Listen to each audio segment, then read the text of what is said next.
Hello guys, সবাই কেমন আছেন? আশা রাখছি অনেক ভালো আছেন। তবে যে পরিমাণ গরম পড়েছে, গরমে খুব বেশি ভালো নেই মনে হচ্ছে। কারণ প্রচণ্ড তাপদাহের কারণে সবারই কম বেশি কষ্ট হচ্ছে। বিশেষত যারা শ্রমজীবী মানুষ, তাদের তো আরো বেশি কষ্ট। তবে এই কষ্টকে জয় করেই সবাই এগিয়ে যাচ্ছে। সামনে একটা তরমুজ ক্ষেত দেখা যাচ্ছিল।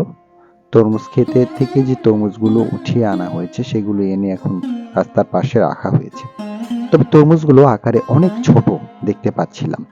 কারণ আসলে যে পরিমাণ বড় হওয়ার কথা, সে পরিমাণ তরমুজ এবার বড় হয় না। একটি কথা, প্রচণ্ড খরা। আর এই খরা, প্রচণ্ড তাপদাহ, এর কারণে তরমুজ অনেক ছোট হয়ে গেছে।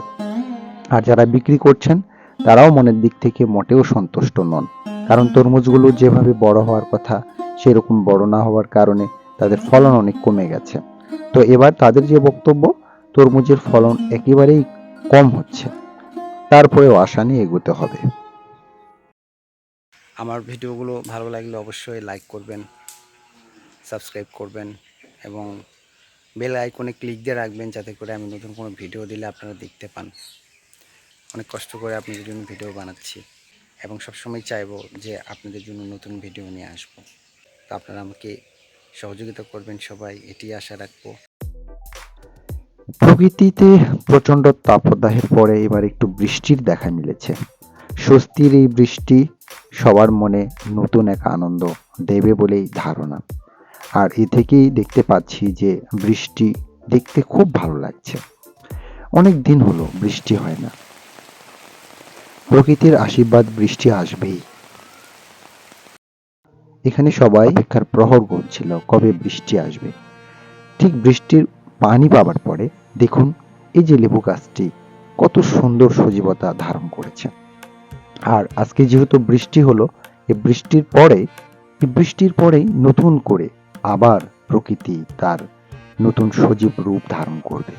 আম গাছটি দেখুন, বৃষ্টির পানি পাবার পরে আম গাছও অনেক সুন্দর হয়েছে, সজীবতা ধারণ করেছে। আসলে বৃষ্টির জন্য আমরা দীর্ঘ সময় অপেক্ষা করেছি। প্রচণ্ড তাপদাহে মানুষ যখন অতিষ্ঠ, সবার যখন নাভিশ্বাস, তখন এই সুন্দর বৃষ্টি, রিমঝিম বৃষ্টি সকলের মনে আনন্দ দিয়েছে, দোলা দিচ্ছে সকলের মনে। সবাই নতুন করে প্রকৃতির অপার সৌন্দর্য নিয়ে ভাবছে। দেখুন, বৃষ্টি আসার ফলে এই যে বৃষ্টির পানিতে হাঁসটি কত আনন্দ করে বৃষ্টির পানিতে ভিজছে, সঙ্গে সে বৃষ্টির পানি পান করছে। বৃষ্টির পানিতে তার যে কত আনন্দ হচ্ছে। আসলে প্রকৃতির প্রতিটি প্রাণী, প্রতিটি গাছপালা এখন বৃষ্টির পানি পেয়ে নিজেদেরকে ধন্য মনে করছে। আসলে সবচেয়ে বড় কথা হচ্ছে, মানুষের মধ্যে প্রকৃতির যে অবার আশীর্বাদ, সেটি কখনো ভুলবার নয়। তাই বৃষ্টিস্নাত এরকম একটি দিন পেয়ে সবাই যেমন আনন্দিত, আমি নিজেও তেমনই আনন্দিত। খুব ভালো লেগেছে আজকের এই বৃষ্টি পেয়ে। মনে হচ্ছে এটি আমাদের উপরে একটি আশীর্বাদ, আর এই আশীর্বাদে মনটাও অনেক ভরে যায়। বৃষ্টিস্নাত একটি দিনে, বৃষ্টিস্নাত একটি সময়ে, বৃষ্টিস্নাত একটি মুহূর্ত নিজের মনে করেই খুব সুন্দর কাটিয়ে দিতে পারার মধ্যে অনেক আনন্দ। আর তাই তো বৃষ্টির রিমঝিম শব্দে আমার কিছু কবিতাও মনে পড়ছিল, কিছু গান মনে পড়ছিল। সবকিছু মিলিয়েই ভালো লাগার একটি বৃষ্টিস্নাত মুহূর্ত সত্যি অপূর্ব, যা কখনো ভুলবার নয়। তাই কি আর বলি, নিজের মন থেকে অনেক কিছুই বলতে ইচ্ছে করছিল। এই যে পাতাটি শুকনো পাতা ছিল, বৃষ্টির পানি পেয়ে কত সজীবতা লাভ করেছে।